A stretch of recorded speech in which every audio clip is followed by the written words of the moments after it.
Hi, can you hear me okay? Yes, and now you're in the big Haha. screen. So, how are you? All right. It's funny. This experience is making me realize both how global and interconnected our world is, and how sometimes incredibly myopic and provincial our national media is. So everyone's reacting now in London to this lockdown like it's this unprecedented thing that no one could see coming. But if you speak to your colleagues in Italy or in Spain or wherever else, you can pretty much predict exactly what the Prime Minister announced yesterday. And it's extraordinary how much that hasn't seeped into people's consciousness, the inevitability of the lockdown we're now under. Broadcast journalists present it as this unique crisis facing our nation, which of course it is, but it's also a unique crisis that's facing lots of other nations and our world. And it's strange that that context is really missing from a lot of our public service broadcasting, actually. Same here. We also have the same. The news is so centric right now, speaking from the Polish context, it's so centric on Poland. I mean, there are bits which get through, of course, from other countries, but they are, short stories concentrated around a headline without a proper deep dive into how other countries are working, without sharing how the different methods taken by the governments are they working or not. Some countries started super early to isolate and impose the quarantine on people. Some countries started later, like yours. So it's going to be really interesting to well, those are strange words we are using, but it's going to be, we are observing basically the curve and various response and so on, which, and as for journalists, just being stuck at home is so, you cannot get out, it's, well, we'll be definitely having like the next 2 year of events will be starting. So when the COVID-19 happened,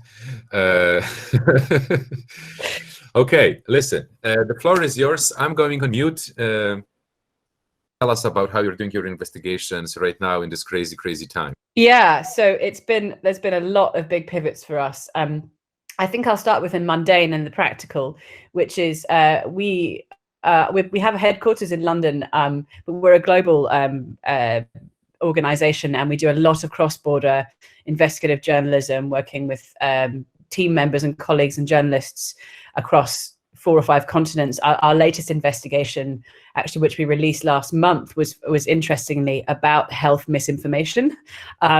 We did a 9-month undercover report into how women and girls were being misled and fed misinformation at fake crisis pregnancy centers across the world that are funded and supported and trained by religious conservative organizations in the United States. And it was a big project which involved, as I say, both data journalism, but also undercover reporting, and revealed wild misinformation being fed to vulnerable women and girls facing crisis pregnancies. Crazy stuff like, abortion gives you breast cancer, it'll turn your partner gay, it'll make you more likely to abuse other children you have, just pseudoscientific nonsense. And it's interesting now seeing everyone suddenly really concerned about misinformation when it comes to health, because women and girls, as our investigation revealed last month, have been targeted with health misinformation for years and years. And so interesting trying to sort of get those insights into the conversation we're having right now. But obviously that type of work, those types of cross-border collaborations where you're following the money to the ground in particular countries and cities and towns, and you're walking into clinics or to businesses to find out information, that's all on hold for the foreseeable future. And interestingly, as a team, although we've shut our office in London, and we've always done a lot of virtual remote working because we have people based in different places. One of the interesting things that's happened is that we are coming together more as an organization virtually. So there's a lot of sharing ideas, having big Zoom calls where we can see each other's faces, all stuck at home. You know, my 3-year-old son walks in and, you know, shares his opinions about the podcast we should launch. But there's a lot of new ideas being generated, lots of potential pivots, ways that we could, for example, engage our audience and our readers and viewers with doing online investigations, new issues that we think it might make sense to investigate collaboratively, like, for example, here in the UK, you know, which employers are not following the law and the guidance and still mandating people to come to work. You know, is there a whistleblowing facility we can set up for that?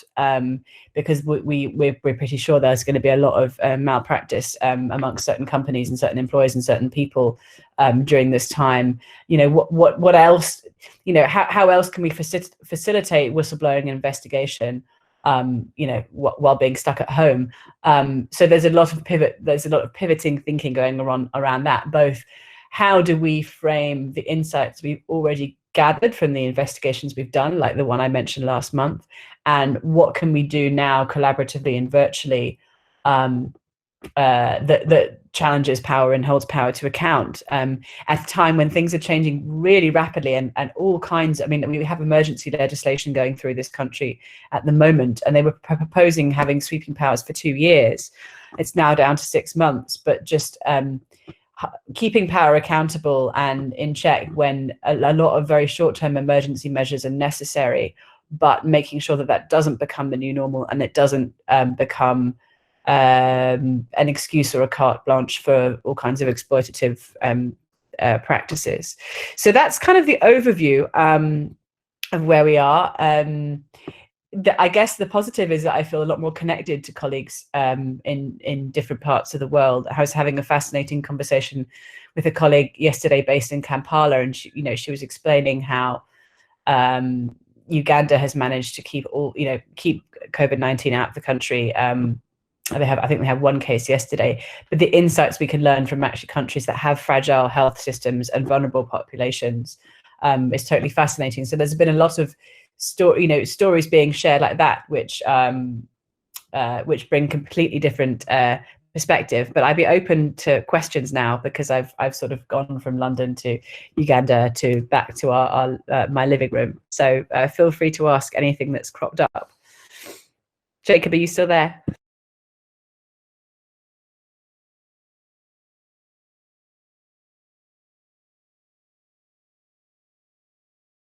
Yes, I'm still here. Sorry, just people started to come in, and my screen got filled in with the request to. Oh my God, what's happening here? Meg, hi Meg. Wait, there are questions. I just have to scroll back. So hey, Aija here from Bangkok/Riga. Okay, that's interesting. How do you involve your readers in the investigations? Well, it's a good question. We haven't done that much of it yet. So that for us is a big pivot. We obviously have a facility for people to leave us tips, and we practice engaged journalism, and we ask our readers for contributions, and we sort of communicate with them and engage them with the work we do in a kind of monthly, daily and weekly outreach way. But it has very much so far been one directional. And one of the things that we're planning to do now, for example, is we're going to launch a campaign which calls for the government to provide a universal minimum income of a living wage to everyone in the UK. They've done this kind of piecemeal so far. And we're asking our readers to share their own experiences of how the coronavirus is affecting them. So, if they're on 0 hours contracts, or if they're self-employed, or if they're migrants who can't access benefits and services, or if their family's struggling with debt, or suddenly having to homeschool their kids, we're asking them to provide their own testimony and experience. So whether that's video or written blog, and we're going to curate that and put that on our site. But we're also hoping to develop investigative leads from that. So to find out where the law is not being followed, where employers are being exploitative or businesses are not complying with guidelines. So it's both a kind of storytelling exercise that we're trying to get our audience involved with, but also potentially to generate leads which we can investigate further. Okay, great. And one more question from Corinne. Hold on. Mary, do you think industrialized countries are less good at developing PSAs and public information campaigns? Do developing country journalists have something to share in this regard? I think so. It's absolutely fascinating. I'm not the expert here at all, but there are people on my team who definitely are. I mean, just having the conversation yesterday with my colleague based in Kampala, you know, Uganda has had wave after wave of infectious disease like it, not only, you know, HIV obviously for a long time, and versions of this type of virus and others like it. And they just acted, the key insight is they just took it seriously and acted way sooner. You know, they in a beautiful reversal of migration power dynamics, they immediately mandated that anyone traveling from countries in Europe and the US had to take a test and had to self-isolate for 14 days or they would be turned back. And they've cancelled flights from certain countries now. They shut everything down before there was even a single case. And we'll see, you know, it's still that country obviously still has very, very fragile health system, and is still incredibly vulnerable. And as and when it gets there, it's still going to be disastrous. But they took really early preventative action. They took it really seriously because they know what this kind of thing can do. And it's extraordinary that, you know, quote, developed, world countries like the UK were so slow to act and are now going to be dealing with, you know, absolutely vastly greater consequences. So I think there's a fantastic amount we can learn from countries that ironically have a really vulnerable populations and weak public health systems, because they are taking this incredibly seriously. Okay, great. Well, thank you very much for your time. Please stay with us for as long as you can. I know that you're super busy, and drop your email in the chat so we can stay in touch. And I'm happy that we met again, you know, on an event we organize. Indeed, hopefully many more of those to come. We hope so too. Okay, thank you very much.